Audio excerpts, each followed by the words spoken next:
Hello, my name is Gary Wheeler. I'm the pastor of Germantown United Methodist Church. And our Sunday school class would like to share with you the traditional service of Tenebrae. Tenebrae is Latin for darkness. It's a service that denominations have been doing for centuries, reading passages, 16 of them, from the arrest, the sentencing and trial, crucifixion, and burial of Jesus. We hope that as you watch this, that you will watch it in an attitude of reverence.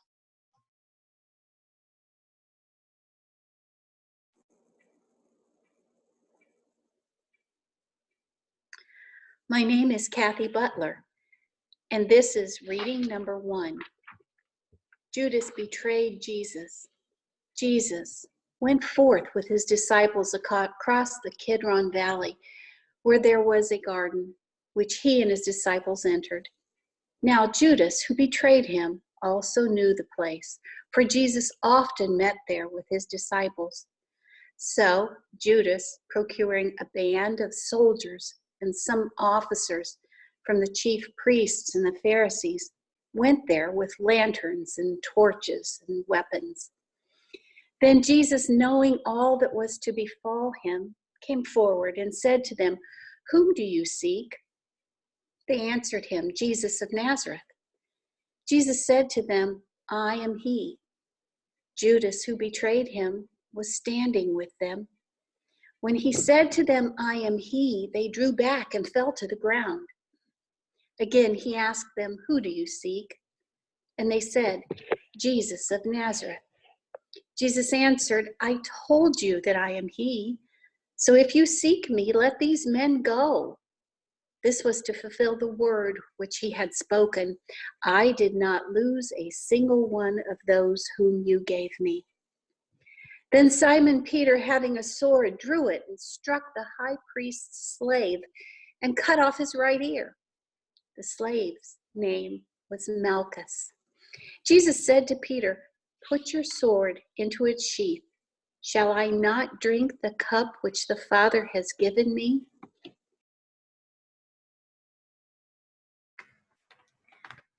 My name is Olivia Kerwell, and I'm reading number 2, The Arrest of Jesus.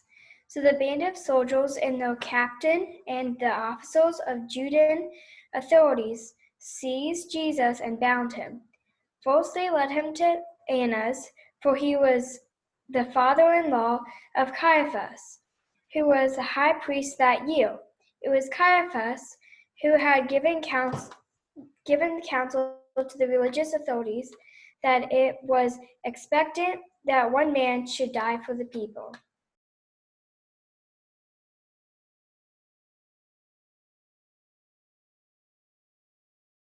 My name is Teresa Fessinger, and this is reading number 3, Peter's first denial. Simon Peter followed Jesus, and so did another disciple. As this disciple was known to the high priest, he entered the court of the high priest along with Jesus, while Peter stood outside at the door. So the other disciple, who was known to the high priest, went out and spoke to the woman who guarded the gate and brought Peter in. The woman who guarded the gate said to Peter, "Are not you also one of this man's disciples?" He said, "I am not." Now the servants and the officers had made a charcoal fire because it was cold, and they were standing and warming themselves. Peter also was with them, standing and warming himself.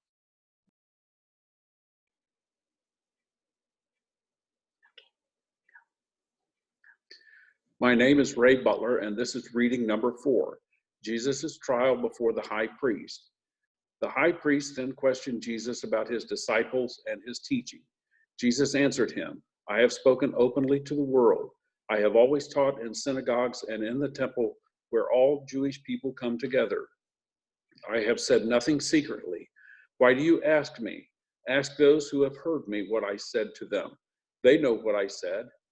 When he had said this, one of the officers standing by struck Jesus with his hand, saying, "Is that how you answer the high priest?"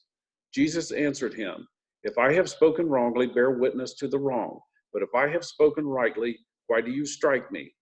Annas then sent him bound to Caiaphas, the high priest.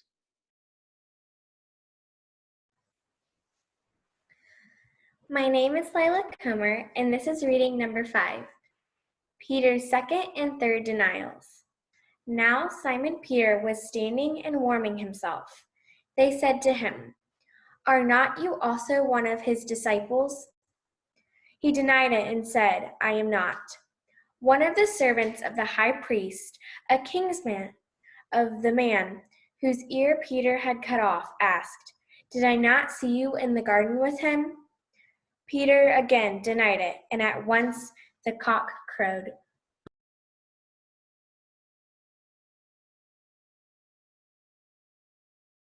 My name is Lucy Gilbert, and this is reading number 6, Jesus taken to Pilate. Then they led Jesus from the house of Caiaphas to Pilate's headquarters. It was early. They themselves did not enter the headquarters, so that they might not be defiled, but might eat the Passover. So Pilate went out to them and said, "What accusation do you bring against this man?" They answered him, "If this man were not an evildoer, we would not have handed him over." Pilate said to them, "Take him yourselves and judge him by your own law." The religious authorities said to him, "It is not lawful for us to put any man to death." This was to fulfill the word which Jesus had spoken to show by what death he was to die.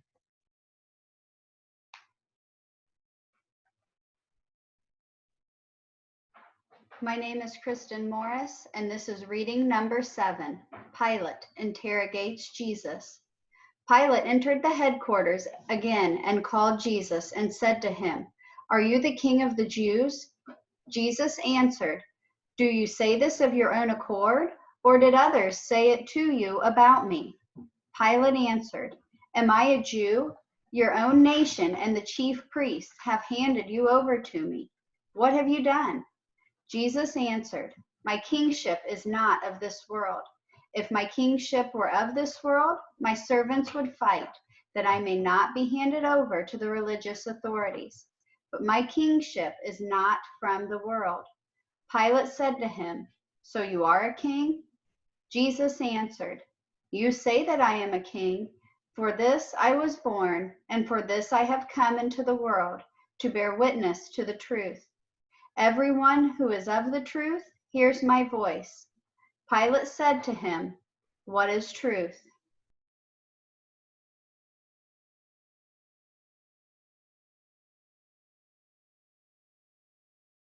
My name is Marie McKay, and this reading is number 8. I find no crime in him. After Pilate had said this, he went to the religious authorities again and told them, "I find no crime in him. But you have a custom that I should release one man for you at the Passover. Will you have me release for you the King of the Jews?"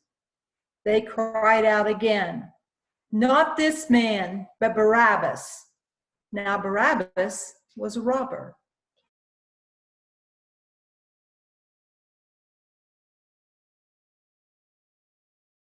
My name is Teresa Fessinger, and this is reading number 9, Behold the Man.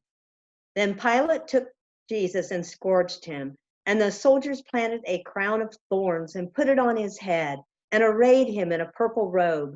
They came up to him, saying, "Hail, King of the Jews!" and struck him with their hands.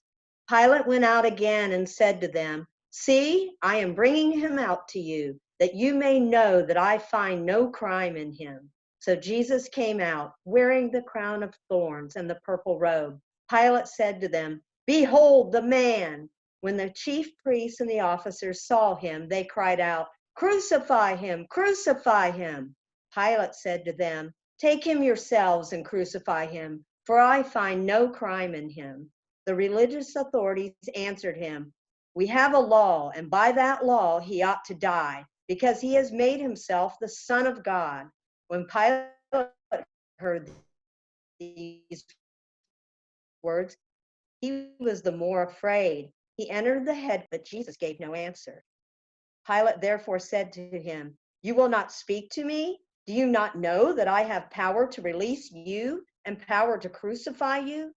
Jesus answered him, "You would have no power over me unless it had been given you from above. Therefore, he who delivered me to you has the greater sin."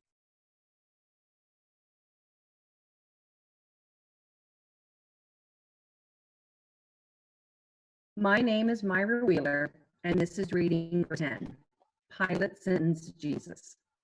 Upon this, Pilate sought to release him, but the religious authorities cried out, "If you release this man, you are not Caesar's friend. Everyone who makes himself a king sets himself against Caesar." When Pilate heard these words, he brought Jesus out and sat him down on the judgment seat at a place called the Pavement, in Hebrew, Gabbatha. Now it was the day of preparation of the Passover, and it was about the 6th hour. He said to the religious authorities, "Behold your king." They cried out, "Away with him! Away with him! Crucify him!" Pilate said to them, "Shall I crucify your king?"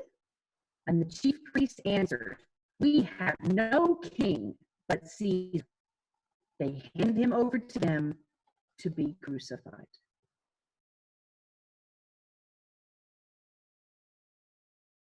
My name is Angie, and this is reading number 11, Golgotha. So they took Jesus, and he went out, bearing his own cross, to the place called the place of the skull, which is called in Hebrew, Golgotha. There they crucified him, and with him 2 others, one on either side, and Jesus between them. Pilate also wrote a title and put it on the cross. It read, "Jesus of Nazareth, the King of the Jews." Many of the Judeans read this title, for the place where Jesus was crucified was near the city, and it was written in Hebrew, in Latin, and in Greek. The Jewish chief priest then said to Pilate, "Do not write the King of the Jews, but this man said, 'I am the King of the Jews.'" And Pilate answered, "What I have written, I have written."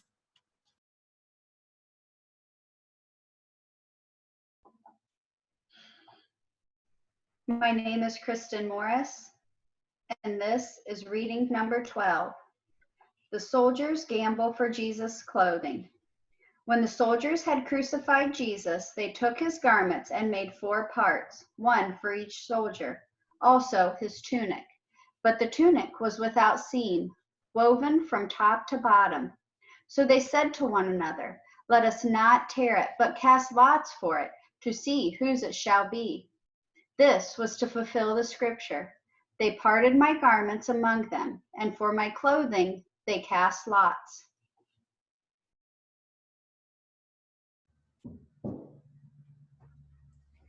My name is Lila Kumar, and this is reading number 13, Behold Your Mother. But standing by the cross of Jesus were his mother and his mother's sister, Mary, the wife of Clopas, and Mary Magdalene. When Jesus saw his mother and the disciple whom he loved standing near, he said to his mother, "Woman, behold your son." Then he said to the disciple, "Behold your mother." And from that hour the disciple took hers to his own home.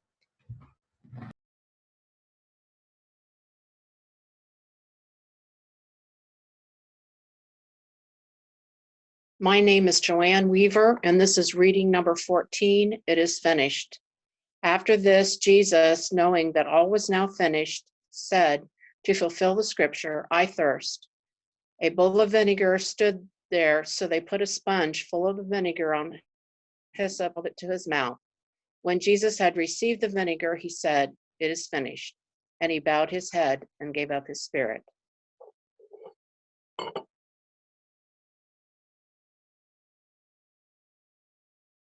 My name is Robin Alsop, and this is reading number 15. Jesus' side is pierced. Since it was the day of preparation, in order to prevent the bodies from remaining on the cross, the Sabbath, for that Sabbath was a high day, the religious authorities asked Pilate that their legs might be broken and that they might be taken away. So the soldiers came and broke the legs of the first and of the other who had been crucified with him. But when they came to Jesus and saw that he was already dead, they did not break his legs. But one of the soldiers pierced his side with a spear, and at once there came out blood and water. He who saw it has borne witness. His testimony is true, and he knows that he tells the truth, that you also may believe. For those things took place that the scripture might be fulfilled. Not a bone of him shall be broken. And again, another scripture says, they shall look on him whom they have pierced.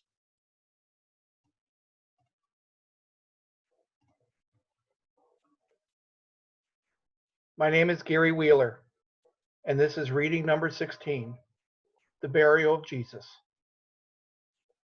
After this, Joseph of Arimathea, who was a disciple of Jesus, but secretly, for the fear of the religious leaders, asked Pilate that he might take away the body of Jesus. And Pilate gave him leave. So he came and took his body. Nicodemus also, who had at first come to him by night, came bringing a mixture of myrrh and aloes, about 100 pounds weight.